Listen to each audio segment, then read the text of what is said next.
Je me suis jamais vraiment sentie comme une artiste, mais c'est clair et net que toute ma vie, j'ai plus ou moins traîné cette image de créative. Et j'aimerais dans un premier temps casser avec vous ce truc de créatif. Parce que moi personnellement, quand on me dit oh t'es quelqu'un de créatif, ça me dérange pas du tout, au contraire je suis flattée, etc. Mais ça porte préjudice un peu aux gens qui le disent, parce que dans leur tête, la créativité c'est de la magie. Voilà, c'est un don, il y a des gens qui naissent créatifs et des gens qui naissent pas créatifs. Alors que je pense que c'est totalement faux. Bien sûr, il y a probablement un truc dans notre enfance, la façon dont on a grandi, la façon dont on s'est nourri. C'est possible qu'il y ait aussi une part de don qui aide, on va dire, à arriver là où on veut arriver. Mais globalement, tout le monde peut être créatif et je pense que d'ailleurs tout le monde est créatif d'une manière ou d'une autre. En tout cas, si vous êtes créatif ou que vous voulez le devenir, je vais vous énumérer quelques trucs que je pense peuvent être des bons conseils. Pour moi, la créativité, c'est avant tout le regard.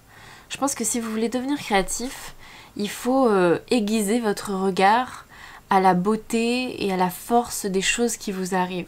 Parce qu'au final, l'art, entre guillemets, les choses que on crée, principalement, c'est comme une traduction des sentiments et des choses qui nous arrivent ou qu'on voit sur un autre médium, comme la musique, le dessin, le cinéma, les jeux vidéo, etc.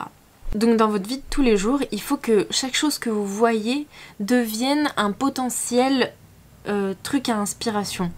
Par exemple, je sais pas, vous mangez des macarons et vous trouvez les couleurs jolies et vous vous dites ah tiens, et ça fait comme des petits blops, et puis voilà, une idée en amène une autre, mais il faut être dans cet état d'esprit de création. Le deuxième point, il est totalement lié au premier, c'est qu'il faut que vous vous nourrissiez de tout ce qui vous entoure.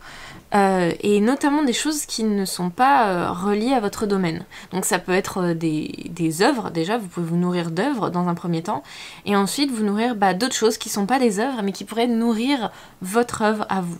Bon, je dis œuvre, mais vous avez compris, création artistique, quoi. Je me souviens, j'ai appris ça en école de mode.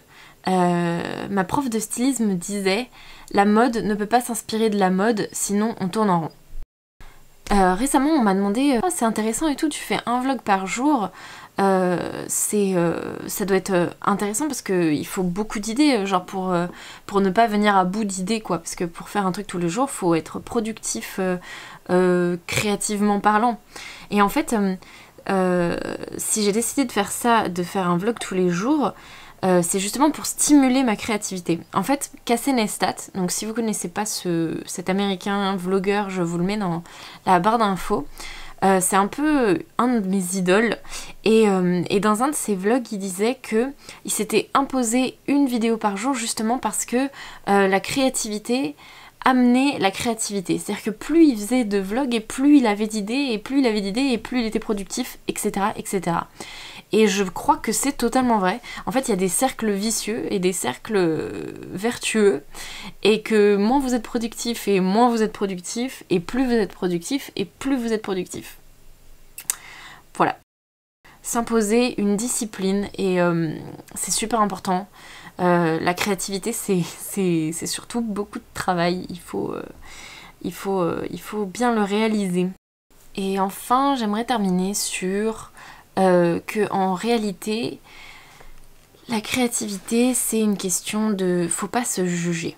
C'est le truc le plus dur à faire quand on décide de devenir artiste entre guillemets, c'est de ne pas juger ce qu'on fait, d'arrêter de se dire putain mais c'est de la merde, bon je continue pas cette idée, c'est nul. En réalité chaque idée a un vrai potentiel. J'imagine, ça dépend lesquels, mais il faut juste l'approfondir assez loin pour comprendre en quoi elle sert à quelque chose. Et souvent on s'arrête avant ce stade où on comprend qu'est-ce qu'on peut en faire. Ne vous jugez pas sur ce que vous faites, faites, juste faites, même si c'est de la merde au début, vous n'êtes pas obligé de le montrer aux gens, faites-le juste pour vous. Sachez qu'il y a une échelle où c'est comme pour les langues quoi, pendant 2, 3 ans, 4 ans, vous allez apprendre une langue, ça va être fastidieux, vous allez apprendre dans des bouquins, ça va être nul, et puis au bout de 4 ans, vous allez partir dans le pays, et à un moment, vous allez avoir un déclic dans votre tête, et vous allez réussir à dire ce que vous êtes en train de penser, et ben dites-vous que l'art c'est la même chose. Au début ça va être fastidieux, il va falloir que vous appreniez la technique et c'est pas évident tous les jours, mais à un moment il va y avoir un déclic et d'un seul coup ça va devenir agréable. Vous allez comprendre pourquoi est-ce que vous avez fait toutes ces années de dur labeur. Et voilà, et je pense que de la même façon que il faudrait qu'on fasse du sport, qu'on mange bien, qu'on apprenne des langues pour s'ouvrir au monde, etc. Je pense que tout le monde devrait faire de l'art parce que c'est une autre façon de s'exprimer. C'est un langage qui nous force justement à tirer du beau, à tirer du bon, à tirer du fort dans ce qu'on vit tous les jours. Et du coup, ça ne peut être que bon pour la santé.